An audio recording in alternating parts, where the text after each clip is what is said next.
ఆడుదాం ఆంధ్ర కార్యక్రమంలో పాల్గొన్న పత్తికొండ ఎమ్మెల్యే కంగాటి శ్రీదేవమ్మ ఆడుదాం ఆంధ్ర క్రీడా పోటీలను మండల కేంద్రమైన వెల్దుర్తిలో ఎమ్మెల్యే కంగాటి శ్రీదేవమ్మ గారు హాజరై క్రీడాకారులతో గౌరవ వందనం స్వీకరించారు. ఎన్నడూ లేని విధంగా జిల్లాలో ఆడుదాం ఆంధ్ర పేరుతో ప్రభుత్వం ప్రతిష్టాత్మకంగా క్రీడా పోటీలు నిర్వహిస్తుందన్నారు. గెలుపోటములు సహజమని, క్రీడా స్ఫూర్తితో తలపడాలని క్రీడాకారులకు సూచించారు. క్రీడాకారులు దాగున్న ప్రతిభను వెలికి తీసేందుకే ప్రభుత్వం ఆడుదాం ఆంధ్ర పేరుతో క్రీడా పోటీలను నిర్వహిస్తుందని, గ్రామస్థాయి క్రీడాకారులు ఉన్న ప్రతిభను వెలికి తీసేందుకే ఇంత గొప్ప కార్యక్రమాన్ని మన ముఖ్యమంత్రి శ్రీ వైఎస్ జగన్మోహన్ రెడ్డి గారు శ్రీకారం చుట్టారని ఎమ్మెల్యే గారు ఈ సందర్భంగా తెలిపారు. స్థానిక జిల్లా పరిషత్ ఉన్నత పాఠశాల క్రీడా మైదానంలో ఏర్పాటు చేసిన క్రికెట్ మరియు బ్యాడ్మింటన్ క్రీడా పోటీలను ఆమె ప్రారంభించారు. ఈ కార్యక్రమానికి మండల కన్వీనర్ రవిరెడ్డి, సర్పంచ్ ముత్యాల శైలజ, జెడ్పీటీసీ దాదిపోగు సుంకన్న మరియు వెల్దుర్తి పట్టణ మండల వైఎస్ఆర్సీపీ పార్టీ నాయకులు, కార్యకర్తలు పాల్గొనడం జరిగింది.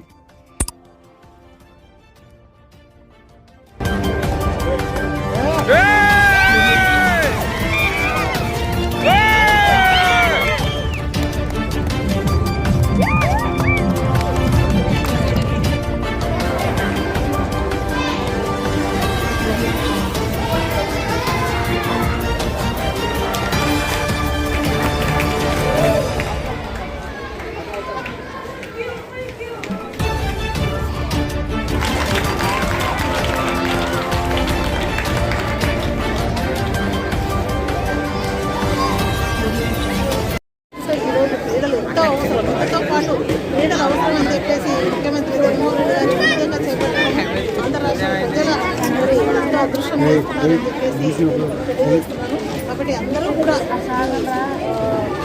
కబడ్డీ కానీ, క్రికెట్ కానీ, బ్యాడ్మింటన్ కానీ, వాలీబాల్ కానీ ఇవన్నీ కూడా యూజ్ చేసుకొని ప్రతి ఒక్కరు కూడా ఉల్లాసంగా ప్రతి వాళ్ళు కూడా లేడీస్ అయితే తెలిసిన అందరూ ముందుకు కార్యక్రమంలో పాల్గొని మరి పెద్ద ఎత్తున నియోజకవర్గానికి ఎమ్మెల్యేకి, సీఎం గారికి ఈరోజు ఎంతో ఉత్సాహంతో చెప్పండి ఈ కార్యక్రమానికి విజయవంతం చేయించేలా అంచెలంచెలుగా ఎదిగి పైకి మరి రాష్ట్ర స్థాయిలో పిల్లలంతా రావాలని చెప్పేసి కోరుకుంటూ ఇది చాలా ఫుల్ సక్సెస్. ఎందుకంటే విద్యార్థుల్లో ఒక విద్యనే కాదు, ప్రతి వాళ్ళల్లో ఈరోజు క్రీడాకారులందరినీ చైతన్యం తీసుకురావాలనే ఉద్దేశంతోనూ ఈ విధంగా ముఖ్యమంత్రి గారు కార్యక్రమాన్ని 45 days చేపట్టడం చాలా సంతోషం.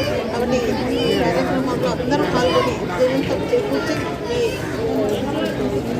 క్రీడలు ఆడడం వలన మానసిక ఫిట్నెస్తో పాటు ఆరోగ్యాన్ని కూడా ఇస్తుందని చెప్పేసి దీనివలన అందరికీ తెలియజేసే విధంగా ఈ కార్యక్రమాన్ని చేపట్టడం చాలా సంతోషం. మరి ఇంత ఆంధ్రరాష్ట్ర దాన్ని ఉపయోగించుకొని ఈరోజు ఆంధ్రరాష్ట్ర ప్రజలు ప్రతి ఒక్కటి కూడా గమనించి ఈరోజు మన ముఖ్యమంత్రి జగనన్న ఈ విధంగా ఆంధ్ర రాష్ట్రాన్ని ముందుకు తీసుకొస్తున్నాయని మరి మనందరి తరఫున కూడా మరొకసారి